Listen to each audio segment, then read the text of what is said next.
All right, welcome back. In this lecture, we will be designing a morphing pad. And one that will sound something like this.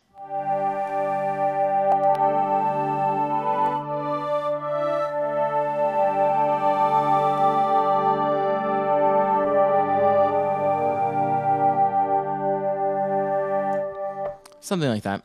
Okay, so let's start a new sound. And the first thing that we're going to do is set up all three oscillators. Oscillator 3, let's put it on math number 2. And then oscillators 1 and 2 will still be on the sawtooth wave, just like that. Let's pitch up this second oscillator, and let's pitch down this third oscillator.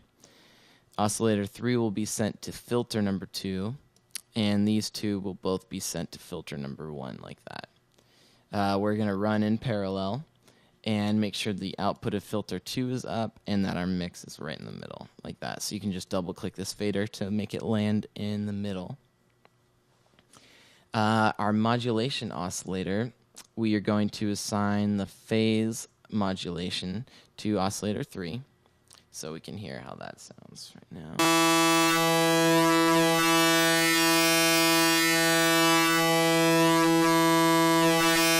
We want a little bit of that going on. Okay, so let's leave that down for now because we're going to apply some modulation sources to that.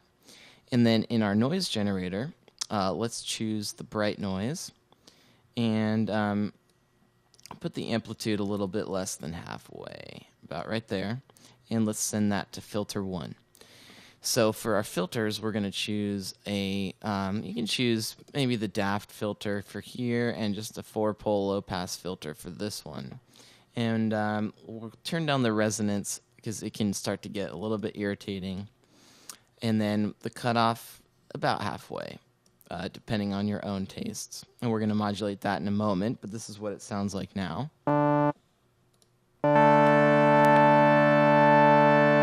Nothing too exciting. Let's also increase the pitch of oscillator 2 by a few cents and decrease this one by a few cents. So we have a little nice detune like that. Speaking of that, we'll go to the voicing page, increase unisono to 2 or 3. I'll choose 2, and I'll leave my max on at 8 because that means when I'm in a polyphonic voicing mode, if my unisono is set at 2, that means I can only play a total of 4 notes at a time because that will get me up to the maximum of 8. But if I raise this up all the way, then I'm going to be probably clipping and definitely overloading the power of my computer. Okay, so I'll just leave this down at 8 for now. If I run into problems and I want to play bigger chords, I can always increase that. Let's activate the pitch spread just by a little bit. And maybe the pan position spread by a little bit as well.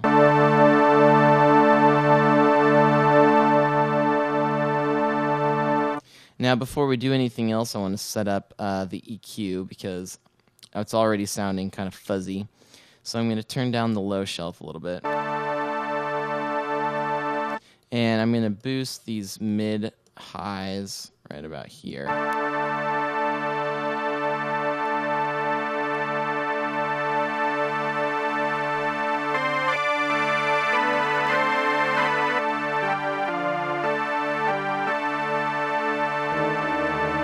Okay, that's cool so far.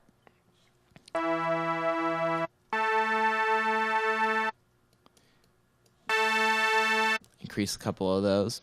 Now let's get to the morphing stage of this.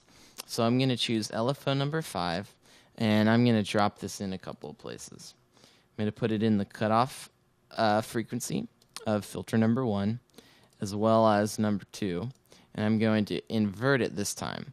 So here I dragged it up, and the green is on the right. You can see gray is on the left, but the polarity is reversed on filter 2, and that'll get me a nice crossover kind of sound like that.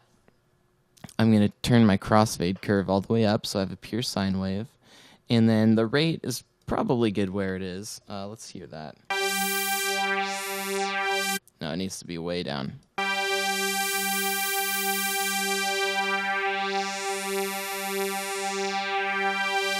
Okay, that's good, but I want much less of a range. I don't want it to be so extreme, so I'm going to shrink these guys a little bit.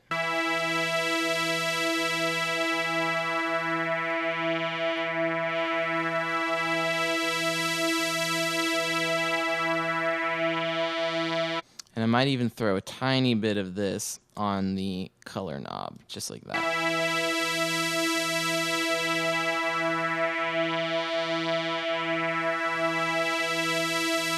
So that's pretty cool so far.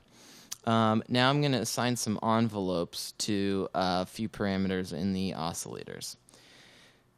Let's take envelope number 1, and let's create the sort of familiar no attack, high sustain level, and long decay like that, long release.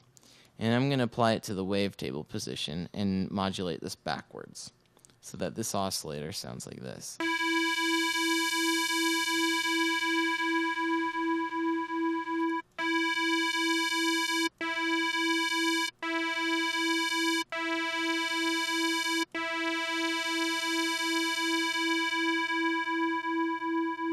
And that's exactly what I want it to do.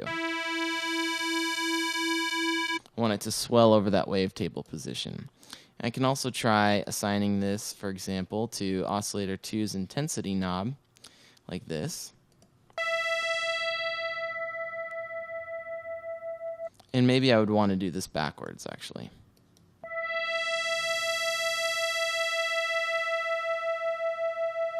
Like that.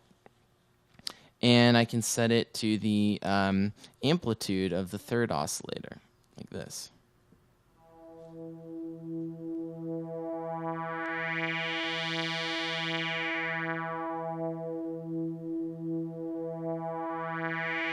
So it does a nice swell like that. Speaking of swells, let's move on to the fourth envelope, which is modulating the amplitude section. And let us increase the attack time so that all of our notes do a nice swell like this.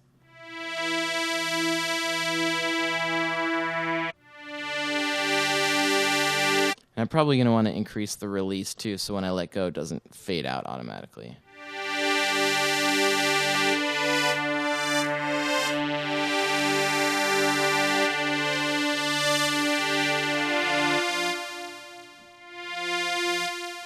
Maybe a little less attack.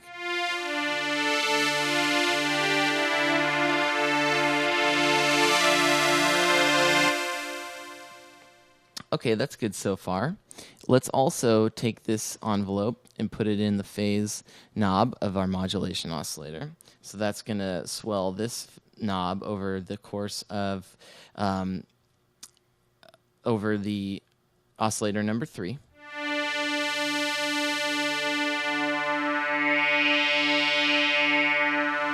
Now we've got some really cool movement going on here. I think for a morphing pad, it's good to either use a dimension expander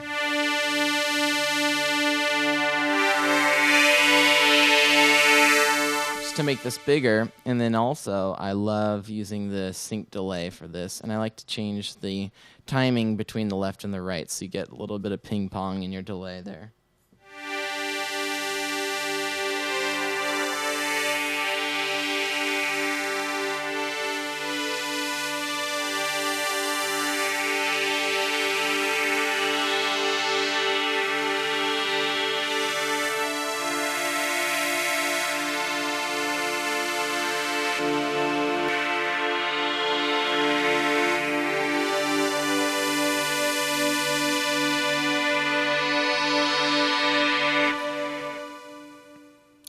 So there you go. Now we have a huge 80s retro kind of morphing pad going on.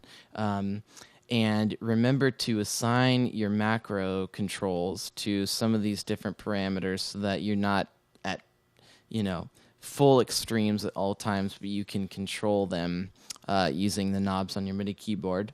So assign those and play around with some of these different options. Right now I'm only using one envelope and one LFO, so imagine what you can do using all of these different parameters and just throw them on the different, throw these modulation sources on the different parameters and see what you can come up with yourself. All right. Thank you very much. See you in the next lecture.